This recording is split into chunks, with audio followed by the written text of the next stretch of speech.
you deserve this. I mean, that's one thing. It took me a while to accept that I could deserve something better, something more meaningful.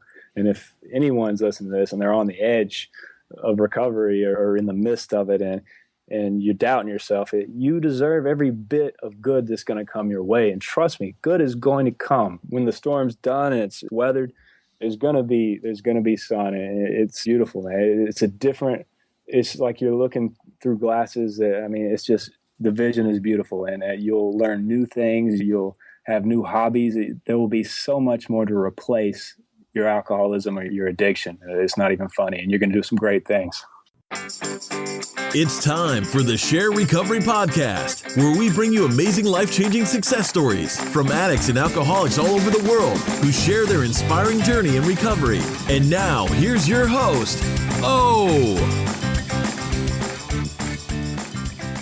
Hey everybody, and welcome to another episode of the Share Podcast. Today we have Zach B. joining us, and the title of Zach's episode is The Gift of Desperation. Today, Zach is a father of twins, an amazing husband, a wonderful power of example to the rest of his community, especially in the recovery community. He does a tremendous amount of service. But prior to all this, Zach had a tumultuous relationship with alcohol and drugs, and was surrounded by drugs and alcohol from the age of 12. Zach's got an amazing and powerful story that we're going to dive into. But first, we're going to jump into a little Share Podcast news. Okay, guys, so first of all, let me remind you of some upcoming events. I mentioned this last week in the previous episode, but on May 6th, 7th, and 8th of this year, 2016, in Manuel Antonio, Costa Rica, at the Costa Verde Resort Hotel, is going to be the annual AA International Convention here in Costa Rica, titled Unity in Paradise.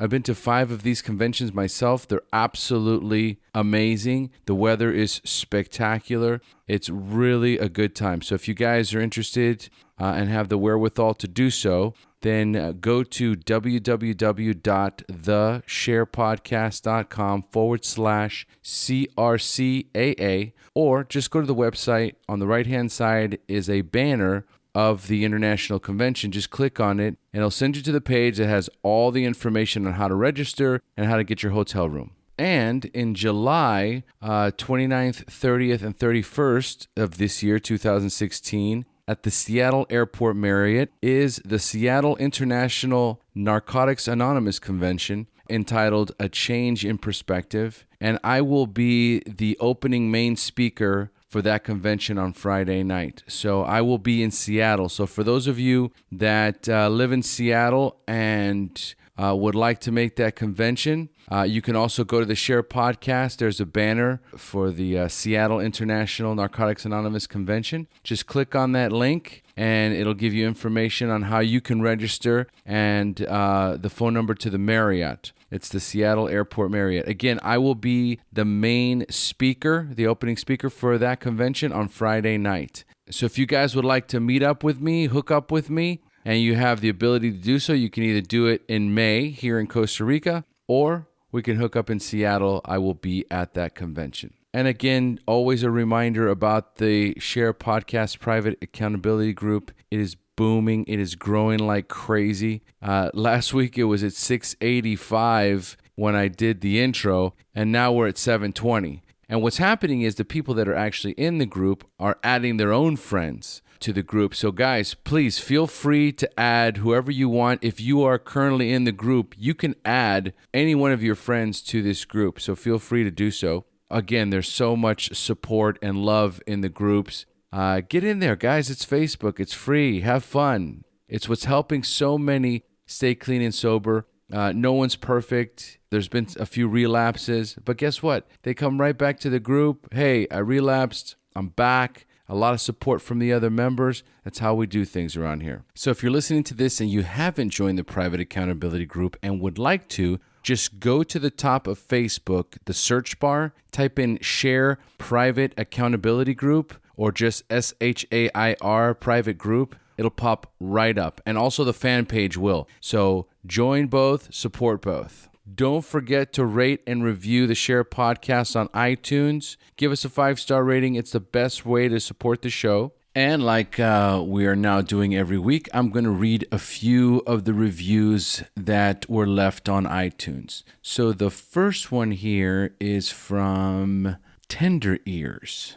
Wow, just wow.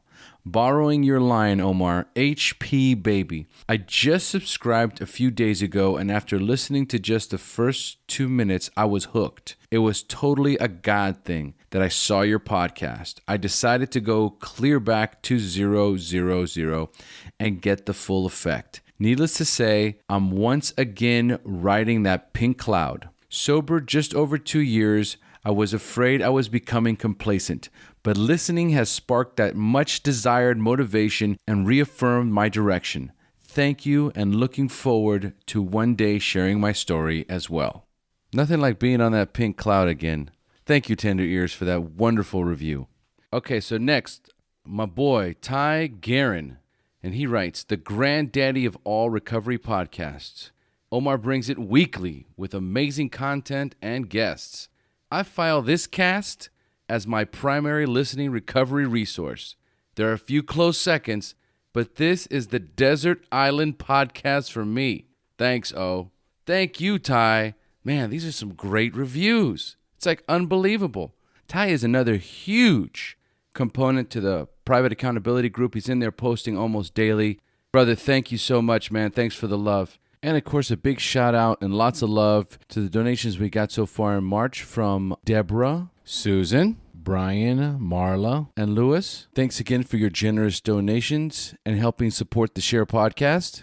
And, guys, if you would like to donate to the Share Podcast, go to the website, www.thesharepodcast.com. Click on the donate button and make your donation via PayPal. Also, if you're going to buy something on Amazon anyway, click on the Amazon banner that I have on the website, and when you purchase something on Amazon, it will kick back a little commission to the Share Podcast. It's not going to cost you a penny more, and you're helping support the show. So now let's jump into Zach's story, but first, a quick message from our sponsor. Sober Nation is the largest online recovery community and treatment resource center. They provide treatment resources to those struggling with addiction, as well as to the family members who are caught in the crossfire. On top of that, Sober Nation is a huge community of good people who share their experience with each other. They have informative content, recovery and addiction news, as well as an entire clothing line which helps expand the culture of recovery. They can easily be found at www.sobernation.com. Sober Nation is putting recovery on the map. And finally, would you like to receive the most popular AA daily devotions free in one distribution? Transitions Daily delivers daily devotions from the 24 hours a day, AA Thought for the Day, Daily Reflections, Big Book Quote, Just for Today, As Bill Sees It, plus more. You can get our distribution daily via email, private Facebook group, or Twitter. Go to dailyaaemails.com for more information. And don't forget to share dailyaaemails.com with friends in meetings and with sponsees in recovery. Now back to the show. Hey, Zach, thanks for joining us. What's going on, O? Oh, it's all good, man. Just over here in Costa Rica, ready to get this show going. How you feeling? Sounds nice. I feel great, man. I feel great. Excellent. Let's get started, man. So, Zach, let's dive right in. Tell us about how your life is today, your hobbies, exercise routine. Take us into your normal daily routine, including recovery. Oh, absolutely. It's pretty boring, to be honest with you. Right now, every second's accounted for. I'll tell you that much. I hit the ground running. I wake up about 6 a.m. and I have twin boys. They're 6 months old now, so they keep me on my toes. So I didn't get up till about 7 or 8, but now I notice that I got to get up a little extra early to get my work in and get my meditation going so I can have a clear mind when they wake up. So after that, pretty much, I do what I need to for work. I go in, I commute. I'm a marketing consultant for many companies, a social media strategist, Facebook expert. So I work for a lot of different companies. So I have a lot of free range, and I'm blessed for that. So I try to dive into different meetings. I have a home group in my hometown that I love, and it's been a part of my recovery in a huge way. I have a beautiful wife. I'm actually converting to Catholic, so I have RCIA. Have every Wednesday I go and learn more about my higher power. And it's just every second's accounted for, like I said. And it's just a blessing being where I am today. No question about it. So you've got twin boys, 6 months old. Twin boys, 6 months old, identical. Yeah, and it's been a heck of a ride. And it wasn't the best pregnancy. My wife, when we found out, we soon after found out that they had what was called TTTS, and that's a twin-to-twin transfusion. And basically, one was taking more of the groceries, to put it in the simplest term. Yeah. So about 18 weeks, we had to rush out to Ohio for emergency surgery. And after that surgery, everything kind of fixed itself. And by God's grace, they showed up 4 weeks early. So they spent some time in the hospital, but man, they're growing and they're thriving like ever right now. And it's tough to not believe in some kind of higher power when you go through something like that. So did the boys come out fine? Did they have any sort of... They had complications. Yeah, they came out and they both had to be on breathing support for a couple weeks. So I really didn't even get to see their face. As soon as they were born, I got to see their face right off the bat, but we got to spend maybe 60 seconds total with them and like kind of see them real quick. And then they had to rush them off. So right. They were on mask and breathing tubes and all that for the first couple weeks. So the first time I saw their face, it was amazing. So it's just been a blessing, huh? So then after they were done in the hospital, I'm sure they were in the incubators and that kind of a thing. Have there been any side effects after that once they were released? No, so far it's been amazing. I mean, the doctors did everything they needed to do. And actually, one got to come home about 3 days earlier than the other one. So it was funny when we both got them. We got one home. Something fell off, it wasn't complete. And then finally went back and got the other one. And then it started. And they both got some colds about 4 months in, but nothing serious. And I mean, they've just been healthy babies so far, man. They're growing. And the reason why I asked that is because I wanted to know just how much of a miracle, went on over there. And it's nothing short of a miracle. Having these, I've seen this happen so many times in recovery. Because my next question is going to be about that, okay? But, that reliance on a higher power becomes so heavy in those moments, because it's so stressful. You're so, as a human, that fear-based anxiety that takes over, and at the same time, you're like, come on, God, help me through this. And then at the end of it all, you've got these beautiful boys that are like 6 months old. So I sat down in Ohio and we were going over the procedures beforehand. And the doctor said to us, he said, you're not going to get one of these babies out pretty much. He said, we're going to save this one. That's our goal, is to save one. We can't promise you two. And we can barely say that you're going to get one out of this. As soon as he said that, my alcoholic mind went straight to, if this happens, I'm going to drink. That's exactly what I thought. And it's amazing that I thought like that so quickly. But after, just praying and all that, my HP kind of came back in.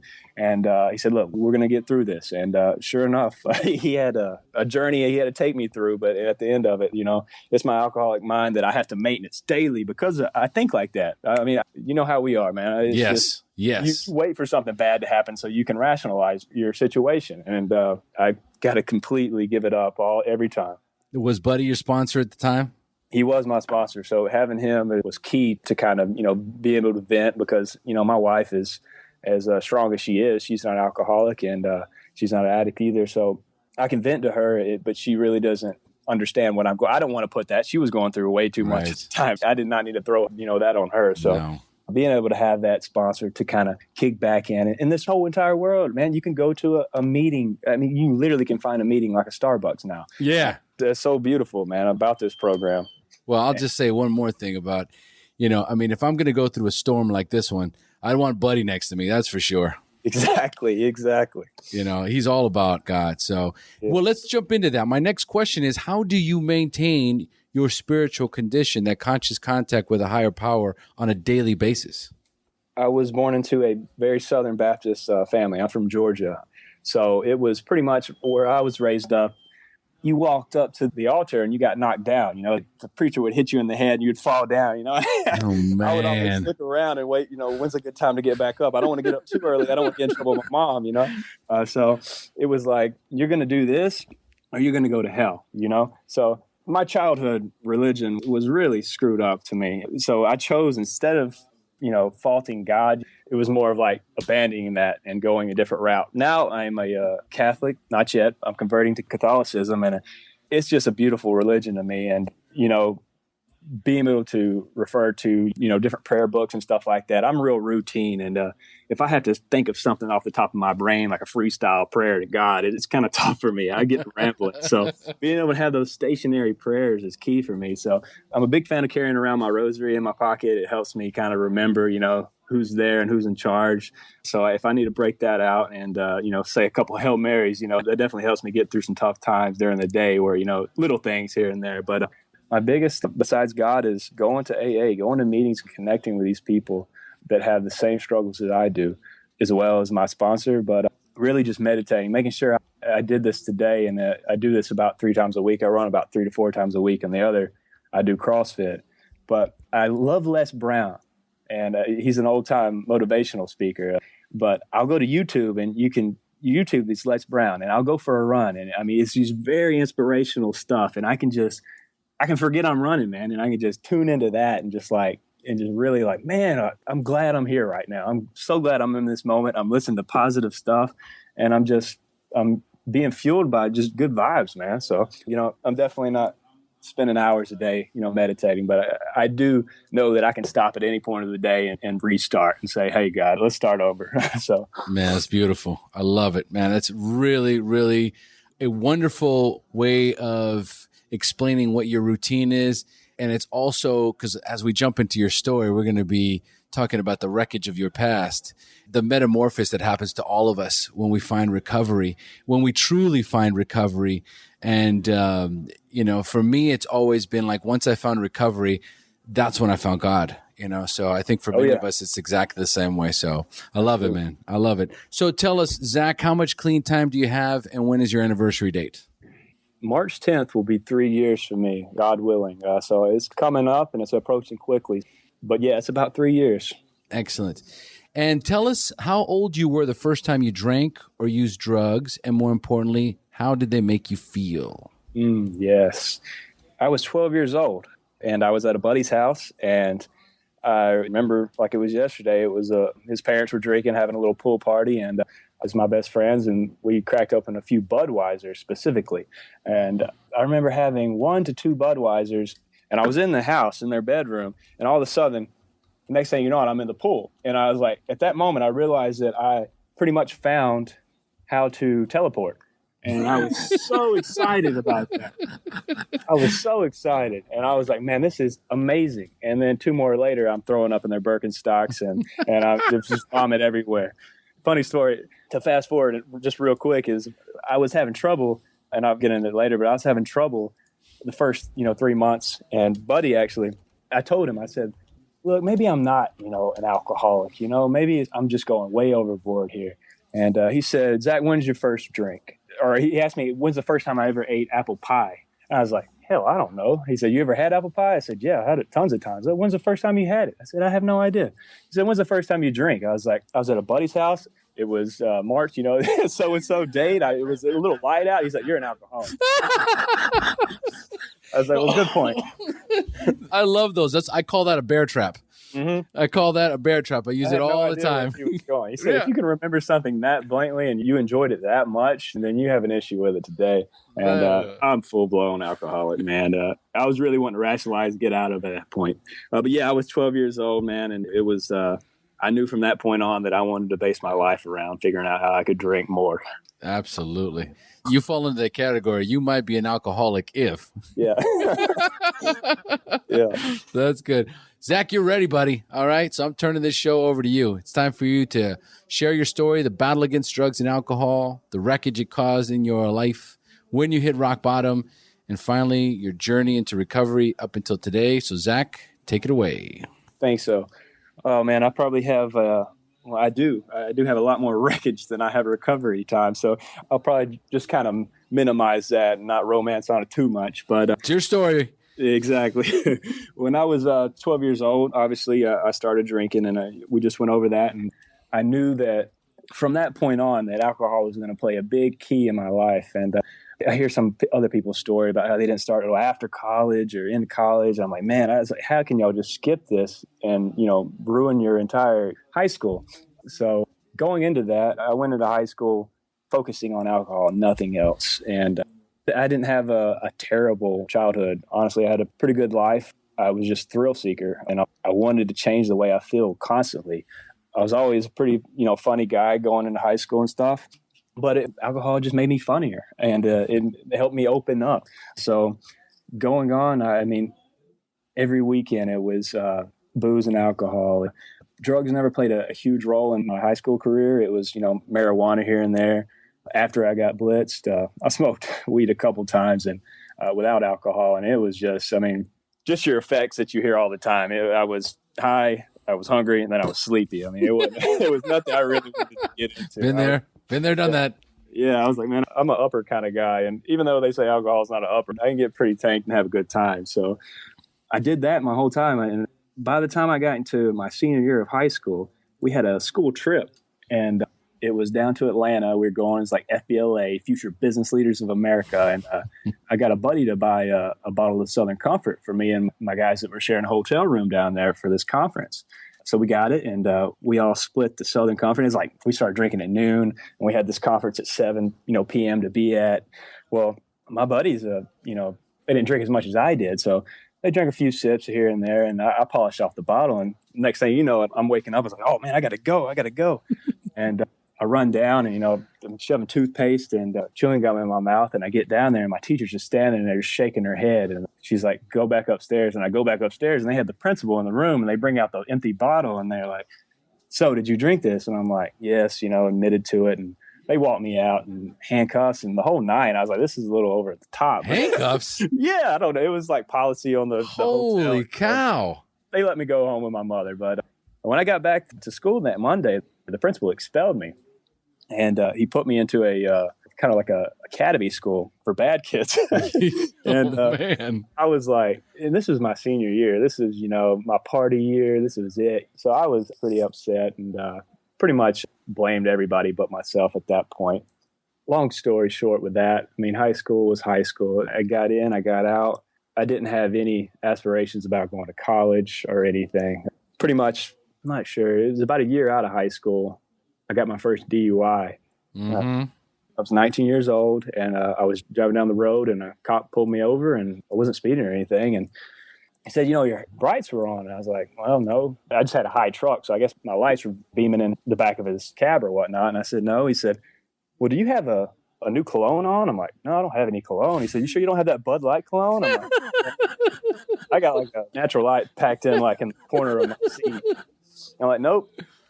And then finally I confessed to it, and I went in, got bailed out, year suspension, whatever. I was back on the street. It wasn't too much longer. I got arrested for underage drinking at a bar. I go into jail, get out. Well, I'm on probation, so I get a phone call from the judge. I live in a pretty small town, so the judge actually personally called me. And he said, hey, Zach, he said, heard you got in a little trouble the other night. I said, yeah, I shouldn't have been there, Judge. I said, I'm sorry. I apologize. He said, where you at? I was like, I'm at work. This is like the day after St. Patrick's Day. I'm like hungover from hell, and I'm not even at work. And right. He said, come on in. So I come in there after lunch. He said, look, I just really don't feel like you're learning your lesson. He said, I'm going to give you 30 days in jail. I said, yeah, my heart just sank. I was like, 30 days in jail. I was like, that can't even be legal. Not even a judge can do that, right? He said, I'm going to take it. You're not going to run. So I'm going to let you check in tonight at 5 p.m. I was like, gosh. So I went to jail. And man, when those cell doors shut behind me and I was in this pod full of, when I was thinking jail, I've never been in like jail. I've been in the holding station. When I was thinking of jail, I'm thinking like this one little room with a roommate, Yep, like in the movies. Yeah. They put me in this pod with like these 20 guys, and I'm biting my lip trying not to tear up in front of everybody. And the doors slam behind you, and I lay down on this metal sheet that they call a bed, and it had like this little mat that I took naps on in kindergarten. And I just kind of hit my head, and I said, man, well, this is it, Zach. I said, this is what you got. Everything you've done, this is what you got. Pretty much spent those next 18 days reading the Bible like any good convict would. Yeah, and, for sure. I was a changed man, Actually, Friday, I got the doors open. They said, Brown. And I walked down and they said, we need you to take a breathalyzer. I'm like, what? So I go into the back room and I said, sir, is everything okay? He's like, yeah, you're going home. You got, we only make you do 18 if you have good behavior. I'm like, oh, God. Oh, I was man. like, thank God. He said, you got a ride? I said, man, I didn't have a ride scheduled. No one even knew I was getting out. I didn't know I was getting out. I said, yeah, I got a ride. And as soon as those doors opened, I probably ran the fastest I've ever run in my life. In my friend's house, he's literally like half a mile away. So I ran straight to his house, opened his door, said what's up to him, grabbed the fridge, Bud Ice, cracked it open, and went right to town. Oh. Those 18 days were down the drain. I don't even remember a word I read in that Bible. It was gone. I don't know why. I mean, it left me. My alcoholic mind took over, and I was back on it. Man, it was back to the bar that night, back to partying, looking for something new. It wasn't, where are we at? We're at 19. I made it to 21st birthday without another arrest somehow. And by the time I was right after 21, I got another DUI. I have 3 DUIs total. And the first one, I confessed up to. The last 2, I kind of said, I got a lawyer. And I beat him. And every time I beat the case. I mean, I probably spent thousands of dollars and so much time in court. Yeah, for sure. These things. And all for that, just, okay, we'll drop it at reckless driving. And every time it was like a get out of jail free card. I thought that it just gave me another reason to drink. I'm like, okay, well, I'm fine. I'm good. I'm out of trouble. I need to just take it down a notch. And that notch never came. And through all this, believe it or not, I had a girlfriend as in I have a wife now that I finally turned into a wife, but she was my girlfriend at the time. And she stuck through me with thick and thin. The way I treated her was just terrible. As far as just never wanted to hang out with her because I wanted to, but I didn't want her to give her access to what I really was as a person. And I was just a uncontrollable drunk. Yeah. So going through all that, it kind of led me through some dark paths. I was one of those guys who finally I hit a bottom. It was like this stuff isn't getting any better. So I need to find something a little better, and I would smoke marijuana here and there. I went to a football game with my father and a friend of mine. And we went, it was all the way down to Florida, and it was to watch a college football game. And I see my dad, he's an avid Alabama football fan.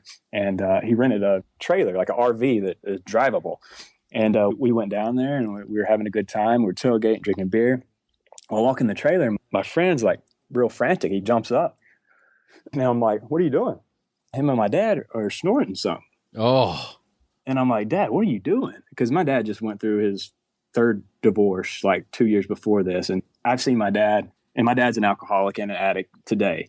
And I've never seen my dad so bad off. But at that time, he was controllable. He's a party guy. He had some funds, money. It wasn't completely out of control from his last divorce yet. Today, it's a complete mess. Oh, wow. But at that point, I was like, what are you doing? And he said, oh, it's just cocaine. Oh. And I was like, in my whole life, I always wanted to do cocaine. Always. Like, it's just something, even when I was like 9th grade, like I always fantasized about it. You see Scarface, Oh, yeah. You see all the luxurious, the power, everything that comes with it. I'm like, as soon as I smell like this, I'm going to be the baddest man in the world. And sure enough, I was. Oh, yeah. And he's like, no, you don't want any of this. My dad was, it didn't take, twisting his arm too much to let me join in, but it took a little convincing, and I did it. And I was like, wow, this is amazing. And from that day on, it was like spiked a whole new. And now it wasn't uncontrollable. I've heard your story. I never got that addicted. And, my baby's still alcohol. At the end of the day, I would choose a bottle over that. But it did get my interest. And as soon as I got back, all my weekends consisted of searching for new product now. So by the time I get at midnight, the party's over. I'm, pretty lit. I'm getting tired, but I want to go find something else. I'm making phone calls. I'm driving around town, looking for my 4th DUI and just searching for a new product or searching for that product my dad had. And it happened, I kept on getting it and I kept on doing it. And it got to the point where I'm 215 pounds right now. I was down to like 175 and I was just out of it. My brother later told me after my recovery, And we talked about it because he's a heroin addict today. And I hadn't talked to him much longer, but when he was in recovery, I was talking to him about it. He said, it's naive and I'm stupid. And looking back at it, I feel stupid. But he said, Zach, that wasn't cocaine you were doing meth the whole time. Oh, what? Yeah. And I was like, well, that explains why it wasn't that pretty powder that I was used to seeing on TV. Dude. So I just thought that just because I was snorting it and he had it, cracked down to powder, that it was cocaine. The whole time I'm doing meth and I'm searching out and I'm getting this meth. And I remember one night I was at my dad's and I did a line with him and he went to bed somehow. I don't know how he slept all this stuff, but yeah, seriously. He went to bed and I did another. And I got so paranoid that night. I was grinding my teeth. Finally, I was driving to another house and I pulled over and I was trying to throw up. I was feeling so sick. And I vowed for that day to never do it again. I think next week I had a dentist appointment and he said, Zach, did you grind your teeth a lot? I said, not really. I didn't really think about it. He said, your front tooth is chipped.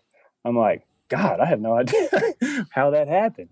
And in the back of my head, I knew, oh my God, I'd grind my teeth so hard, I'm chipping my teeth off. Oh, and wow. And this is after, I probably did meth probably 15 times. I'm not like a complete, like every day, every second, but I could take it to that level. Definitely. I could see myself taking that level. And my brother did it. My father's doing it today. And it's tough to watch, but that's a long road. Every day, was tough to the point where I moved in with my girlfriend in her parents' house. And I would get little airplane bottles and I would drink 3 before I'd get to the house. And then I would tuck the other 3 in, drink them throughout the evening. And we'd usually have a glass of wine or a beer or something. I would have a beer to kind of, mask the smell of it. I did that for a while and we finally somehow ended up getting a house. I started a business through pity from my father-in-law. He helped me start a business and we got a little rental house and I just began, my wife would go to work at her day job. And obviously I'm an entrepreneur now. I'm at home. And I'm just drinking 4 Locos like they're going out of style. And then when the same thing, it's like, Groundhog Day. She'd get home, I'd have my 6-pack in the fridge and crack open one and say, oh, hey, honey, tough day at work. And I'm going to have a beer. I did that for the longest time. And it was in that house the same weekend. And this is a story I tell in some of my first step meetings, is the power of alcohol. I woke up one morning and my head was pounding so hard. The hardest it's ever pounded. And I didn't know what to do. And I was searching and there was no liquor. And I found my wife had a Corona in the fridge and I couldn't find the bottle opener. I was like, where the heck is it? So I just cracked the neck of the bottle on the kitchen counter and I'm just chugging this Corona and I got shards of glass in my mouth and it just instantly takes, away the pain from my head. And I'm like, God, this is going to be my medicine for the rest of my life. And I'm 23 years old and I have nothing. It was a desperation moment for me. And the next week I had one more bang at it. And actually I went out with a friend on a Saturday night. As usual, I ended up at a strip club, spending all my money and my wife's money. Yeah.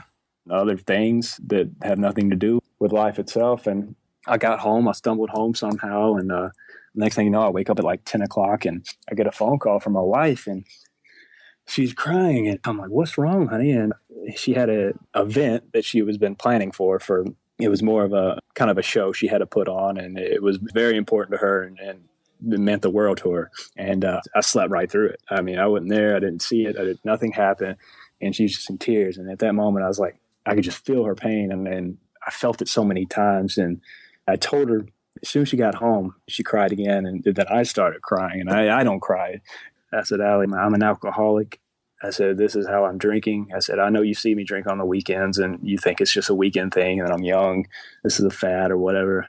I said, it goes much deeper. I said, I'm hurt. I said, I drink every single day. I said, look behind that, that couch, look behind that closet. And she's just pulling out these empty bottles and stuff like that. And I said, I need help. I said, I'm going to need you to do this with me because I got so many friends and that's the biggest thing I thought I was going to let down. I was going to have to tell my friends that I wasn't going to have anybody to talk to anymore. And my weekends are going to be so boring. Every day is going to be miserable.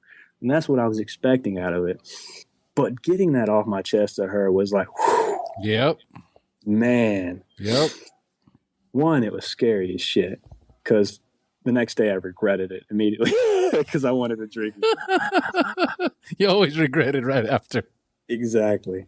But I kept going, and I made it one day at a time. And I white knuckled it for 2 months. My grandfather, he's an alcoholic. He's a recovering alcoholic, 26 years. And he's been going to the same AA group in my hometown for 26 years. And I was about 2 months in. I was 2 months clean from white knuckling.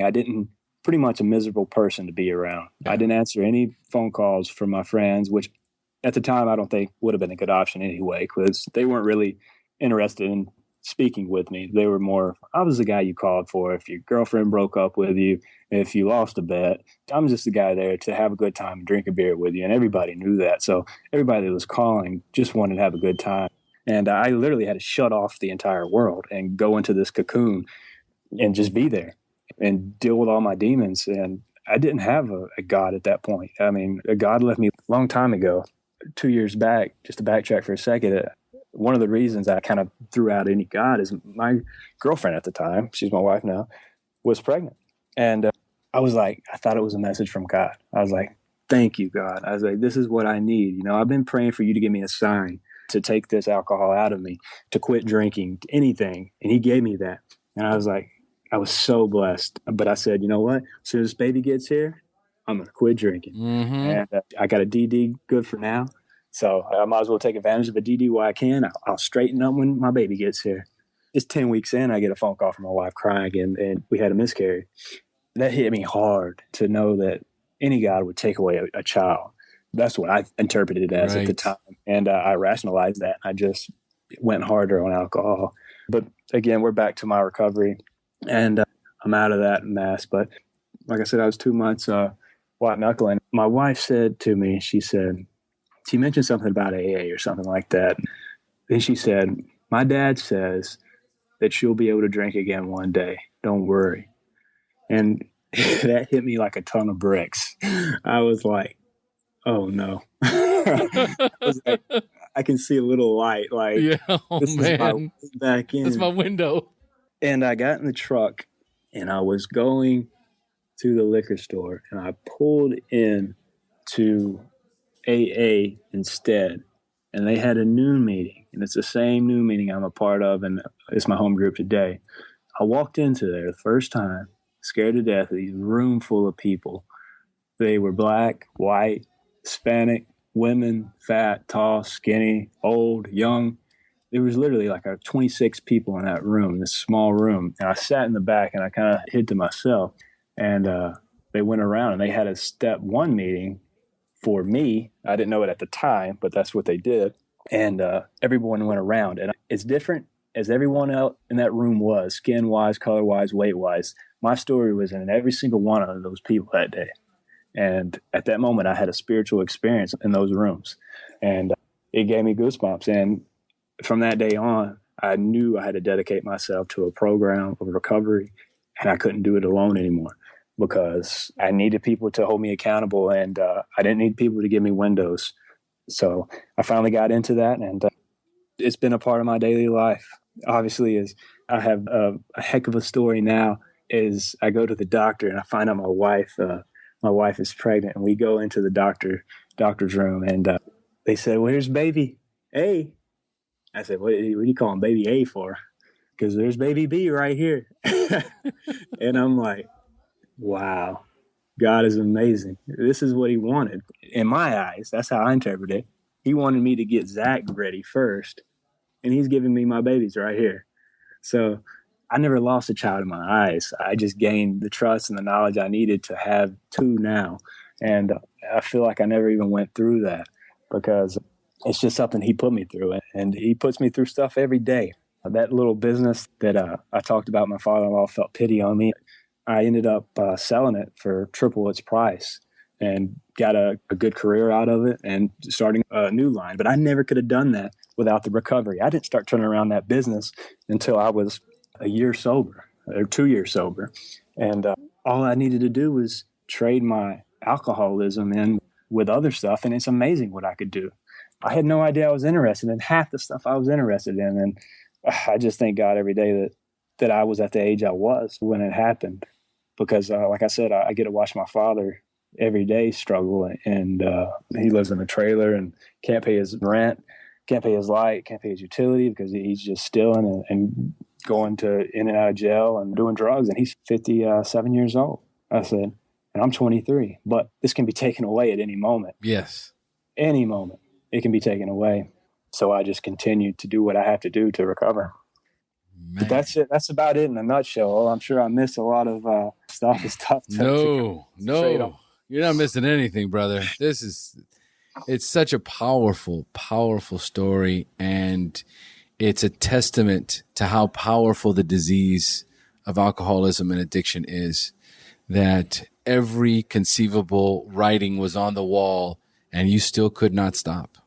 You could not stop. And, like many of us have learned, it takes what it takes, and you'll be ready when you're ready. And for some of us, it's jails, institutions, or death. Your father is still in the grips of this horrible disease, and you have received a reprieve, a daily reprieve based on a spiritual condition, and you have a life now beyond your wildest dreams, man. It's an absolutely beautiful story, man. I love it. I appreciate it all. It was absolutely amazing. So before we start closing up, I want to know what it's like to be sponsored by Buddy. So you sober up, you get in the meetings, right? How soon after you started going to meetings did you meet up with Buddy? Yeah. Listen to this. The first day I was there, that first day that when I had the spiritual experience. Yep. No, actually it was the second day. I'm sorry. So I had that, and then I came back. Thank God I came back. And I sat down, instead of in the back, I sat down at the table up front. Well, Buddy comes up and he sits down, he shakes my hand, and he hands me a big book. And he hands me his card. And he said, if you ever need anything, he said, just let me know. And I said, okay. And that same day, or it might have been the next day, one of the days, I heard someone, or I think I was a month in or so, the program. So this is about 3 months sober now. I sit down with my grandfather, and who's in the program, and I said, I think I'm ready to take this thing to the next level. I said, what do I need to do now? Is there a test I need to take for the program? I mean, what else? I mean, I've been listening. I've been sharing my guts out. He said, first thing you need to do is get a sponsor and work the steps. I said, okay, that's easy enough. And I said, who do I pick? He said, I would just listen and see if you find somebody that, line up with you, that you feel comfortable with sharing with. So I'm like, okay, whatever, that's cool. So the next day I'm on alert, man. I'm on like Hawkeye and people listening to their story, like, no, you're not going to do. And I'm going around, and this guy shares, and he's a younger guy. And I was interested. He was very confident. He had a lot of swag when he spoke. And I said, man, I like that guy. And I messaged this guy. It's like on Facebook. I found him on Facebook. That's how everybody connects now. And I said, hey, man, I don't know if you saw me in the noon group, but I'm looking for a sponsor, and I really liked your story. And I just started spitting out like 2 paragraphs of what I've been through, in my life. I'm addicted to this.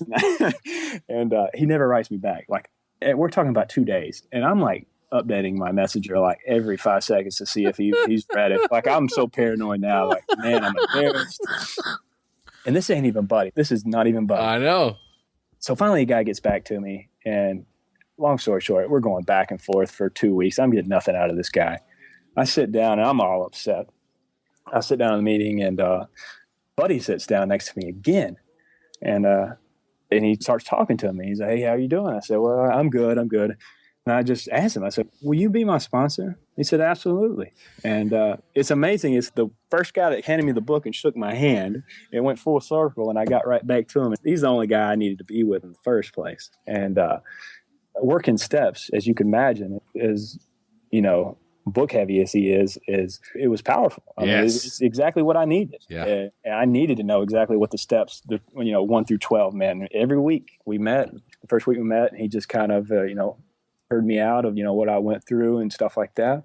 And he said, this is how it's going to be done. This is how my sponsor did it for me. And he said, we're going to go through step 1 next week, and then step 2 the next, if you're good with step 1, and then we'll keep on going. And it took us exactly 12 weeks to finish the 12 steps. And we read the chapters together, and he kind of took me through what his experience, strength, and hope. And I shared my experiences and what I thought about the steps and what it meant to me. And he gave me his ideas. And it was definitely a good relationship. I would call him almost like a father figure, because it was weird. I think God put us in the same spot because I'm having such difficulty with my father and I have such resentment towards him. And I don't want to speak for him, but he's got a 19-year-old son, 20-year-old son that's struggling kind of like I did. So it's cool that we're there for each other in that aspect. As, I can vent to him, he can kind of vent to me a little bit.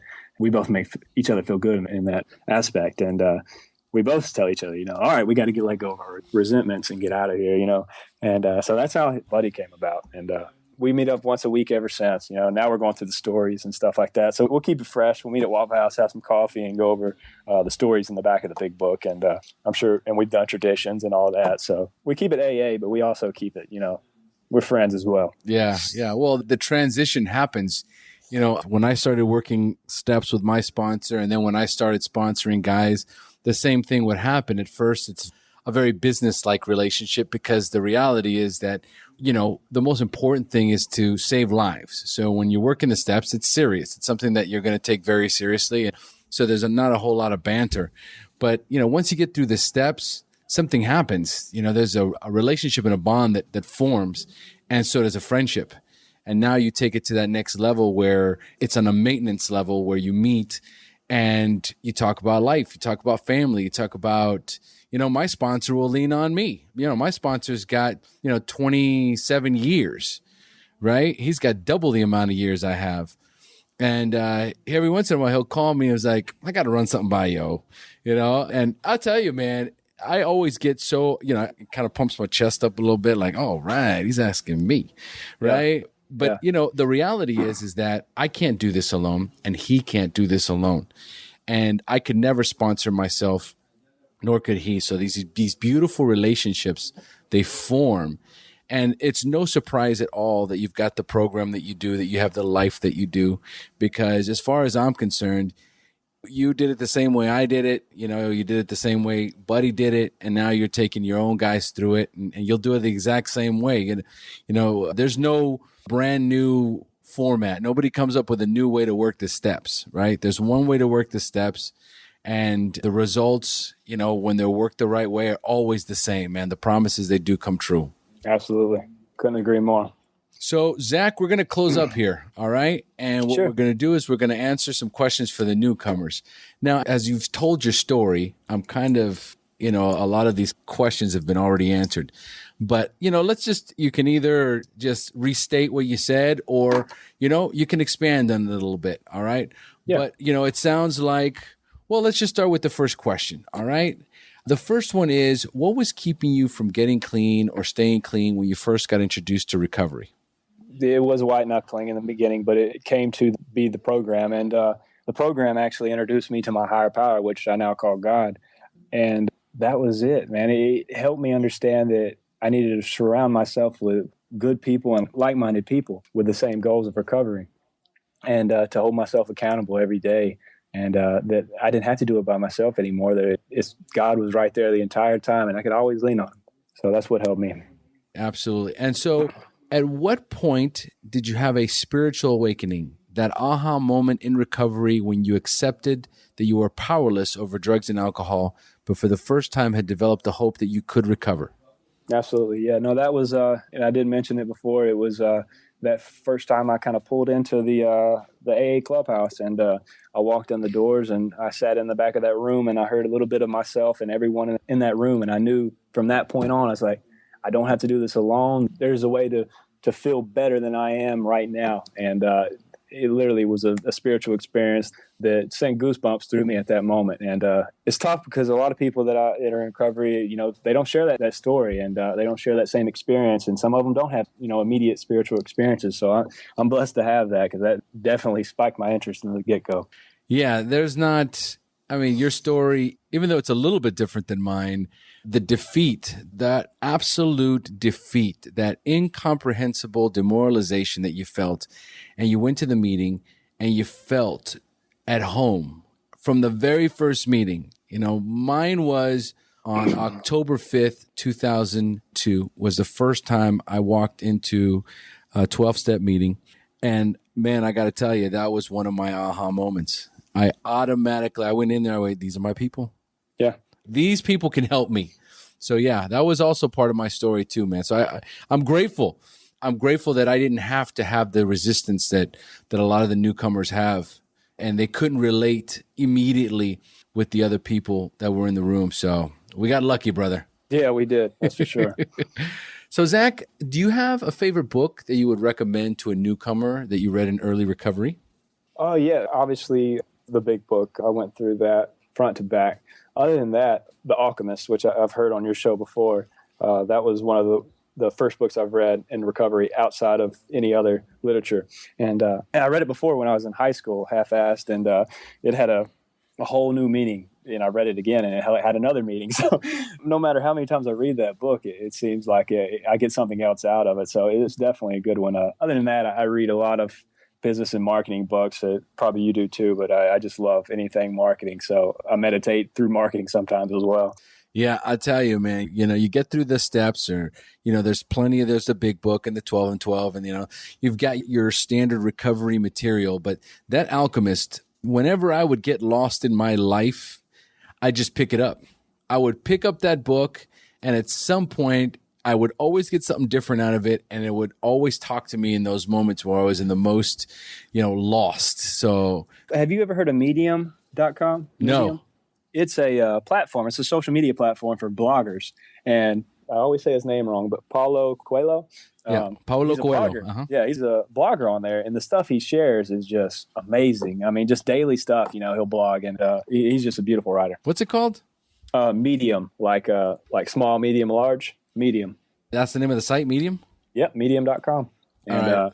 I'm signed up on there, and I blog here and there, and that's another thing I do in the morning. Meditate. It's just blog away, man. Just release my thoughts onto a pad. Well, here we go. Found it. Yeah. Excellent. I found it. Okay, so I'm going to add this to the show notes. Folks, it'll be on the show notes. So just go there, click on it. Good stuff. All right. So, Zach, what is the best suggestion you have ever received? It had to be a buddy. He tells me this over and over again. He says, let go or get dragged. And when I come up to him and I'm bitching, I'm complaining, I was like, man, this ain't going my way. I should be getting paid this much. This job, he says, Zach, let go or get dragged. You can't control any of this. The outcome is God's and God's alone.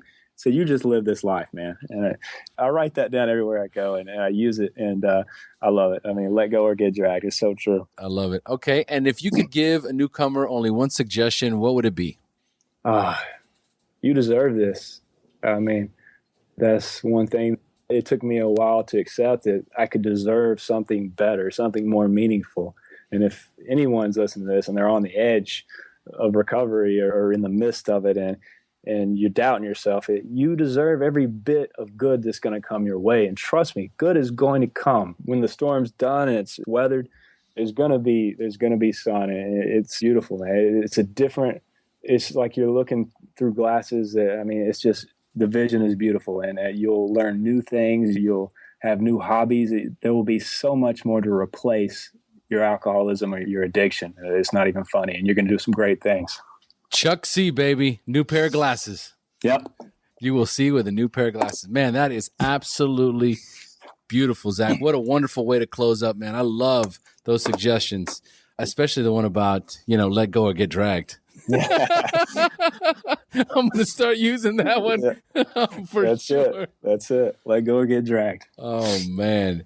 Zach, thank you so much for sharing your story. Oh, man, it's been a pleasure, man. I love what you're doing, and just keep it up, man. You got it, buddy. I love this. Service. I'm all about it. That's it, man. All right, folks, we have now reached the end of our show. Thanks for joining us. And as we say here in Costa Rica, pura vida. Pura vida. Thank you for joining us on the Share Recovery Podcast. To check out the show notes page on this interview, or to thank our guests for sharing their story, go to www.thesharepodcast.com. While you're on the website, don't forget to sign up for our free newsletter to stay up to date on the latest news, podcasts, and interviews. Want to be one of our guests and share your story? Then go to our website and click on the Share Your Story button. We share our inspiring recovery stories every Tuesday, so subscribe to our show on iTunes or Stitcher Radio to get your free weekly download. We'll see you then. The opinions shared on this show reflect those of the individual speaker and not of any 12-Step Fellowship as a whole. And though we discuss 12-Step recovery and the impact it has